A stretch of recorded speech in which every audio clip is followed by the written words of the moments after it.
In Giants in the Shadows, unbelievable soldier encounters in Afghanistan. Throughout history, few places have resisted conquest like Afghanistan. Empire after empire, Alexander the Great, the Mongols, the British, and even the Soviets, all tried to subdue this unforgiving land. All failed. Why? Many say it's the terrain, jagged mountains, hidden valleys, endless cave networks. But some believe there's something more, something darker, lurking in those remote cliffs. In recent decades, American and Allied forces have encountered strange phenomena in Afghanistan's most remote areas. Soldiers and drone operators have begun telling stories they were once ordered to keep secret, stories of creatures beyond belief. What you're about to hear are first-hand accounts, told by the men who were there. These are stories of beings that shouldn't exist, monsters that history forgot, or maybe tried to forget. This is the story of the Giants of Afghanistan. Shortly after September 11th, Operation Enduring Freedom launched, with U.S. troops flooding into Afghanistan to dismantle the Taliban and root out al-Qaeda. The cities fell quickly, but the mountains were another story. Deep in the hills of Kandahar, American special forces carried out missions to hunt insurgents hiding in natural fortresses. The terrain was brutal, communication was limited, and danger was constant. One Special Forces patrol vanished. Radio contact went dead. No signals, no survivors, just silence. Another team was quickly dispatched to locate them, dead or alive.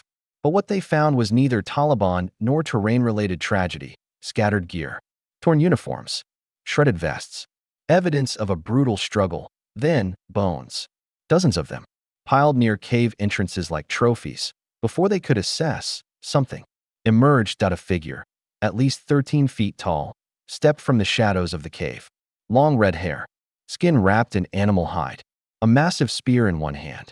2 rows of teeth gleamed in a wide, furious mouth. The men froze. Before anyone could react, the giant drove his spear through the chest of a soldier, lifting him like a rag doll. Gunfire erupted. Dozens of rounds ripped into the creature.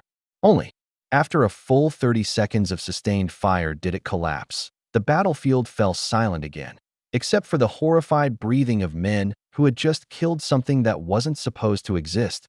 They radioed command. The voice on the other end couldn't believe what they were saying. A giant? A literal giant? Yes, sir. Giant. Over. Shortly after, a Chinook helicopter arrived with nets and rigging. The corpse, now rotting and releasing an unbearable stench, was lifted and flown out. Its hands? 6 fingers each. Its teeth? Double rows, like a predator's nightmare. The team was debriefed, sworn to secrecy, and told never to speak of it again. But stories like these never stay buried forever. Years later, a pilot came forward anonymously. He had flown the Chinook that carried the giant's body out of Kandahar. Interviewed on late-night radio, he revealed only what he had seen with his own eyes. The body was huge, he said, strapped to a cargo pallet, covered mostly by tarps. But I saw the feet, the hands. Those fingers had 6 digits. He described the smell as something between a skunk and death. His loadmaster rode in the back with the creature. Poor guy. The feet were enormous, wrapped in makeshift shoes. Based on the pallet size and curled position, the creature was estimated to be over 12 feet tall. The weight? About 1,100 pounds. He didn't know where the body went, only that it was flown to an airbase in Ohio. Probably Wright-Patterson, he guessed. A base long associated with secret tech and strange sightings. He never claimed to know what the creature was, just that it existed. A few years later, a different soldier, stationed in the northeastern province of Kunar, had his own experience. During a nighttime observation mission, he was testing a new thermal scope. At first, he spotted what looked like a few Taliban figures gathered near a fire. But something felt off. One of the blobs on his screen stood up and kept rising. It was taller than the surrounding trees, which stood at least 12 feet. The creature moved slowly, but crossed ground incredibly fast, its gait long and powerful. Then it vanished over the ridge. The soldier didn't say a word. Not to his team. Not until years later, when he heard about the Kandahar giant and realized he'd seen one too. He remembered how the locals in the area used to dye their hair and goats bright orange for no explained reason. It made no sense unless those traditions were linked to something ancient. Something towering. Something red-haired. Were the goats? Offerings? Then came the drone operators that eye in the high mountains. Thermal drones often picked up strange things. One Air Force UAV technician recalled seeing figures, massive ones, moving around a remote mud compound. There were 3 of them, he said, each one nearly 4 meters tall. That's over 13 feet. They weren't doing anything suspicious, just walking, tending fires, herding goats. But the goats looked like cats next to them. It looked like normal life, just oversized. Another operator spotted a similar figure, so tall it had to duck to enter a mud hut.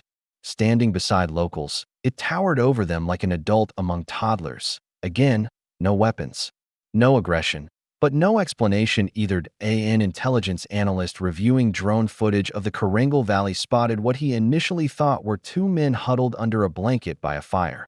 Then one of them stood up. He was enormous, the analyst later wrote. He walked over to a hut and had to bend deep to enter, way bigger than the others. No one in the room said much, but they all saw it, and they all understood this wasn't normal. The Karangal region is tribal. Outsiders aren't trusted. So how could a literal giant be walking among villagers without causing panic? Unless he wasn't an outsider at all. The stories began to echo something ancient. Biblical even. Goliath, the Philistine champion, stood nearly 10 feet tall. He had a bronze spearhead that weighed over 15 pounds. His people, the Rephaim, were said to be remnants of ancient giants. One of them, Og of Bashan, had a bed that measured 13 feet long. The Bible records 6-fingered warriors, just like the one in Kandahar. Maybe these were just myths. Or maybe myths are just history that got too strange to believe. That in Uruzgan province, an Australian officer was on night watch in his armored vehicle, scanning a valley with thermal optics. He saw what looked like a large man moving oddly. At first, he assumed it was an insurgent, but the figure's size and distance told a different story. Using a laser rangefinder, he calculated the creature was over 12 feet tall and still hundreds of meters away. It wasn't in a hurry. It didn't seem afraid, and soon it disappeared behind buildings that he never told anyone. Until now. In 2023, a journalist and former U.S. Army veteran recalled a strange warning he'd received during his deployment.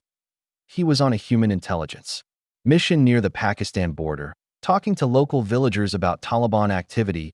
One elder pulled him aside and said, "Don't go into the mountains. There are others there. Not Taliban. Not like us. They're pale-skinned, bearded, heavy, very tall, like you soldiers." When asked if they had weapons, the man laughed. "No, they don't need them." The soldier chalked it up to superstition. Years later, when he heard about the Kandahar story, it all started to click.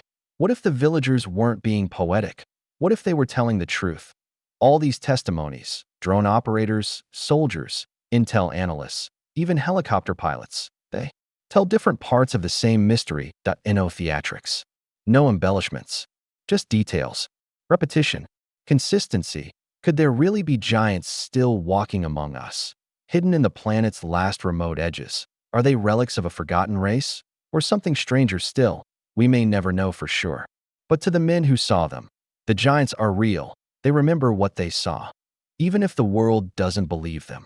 Thanks for watching this episode of Wartime Shadows. If you've served and experienced something strange during your deployment, we want to hear from you. Be sure to like, comment, and subscribe for more stories of mystery, myth, and the unknown hiding behind war zones. Until next time, stay safe and stay curious.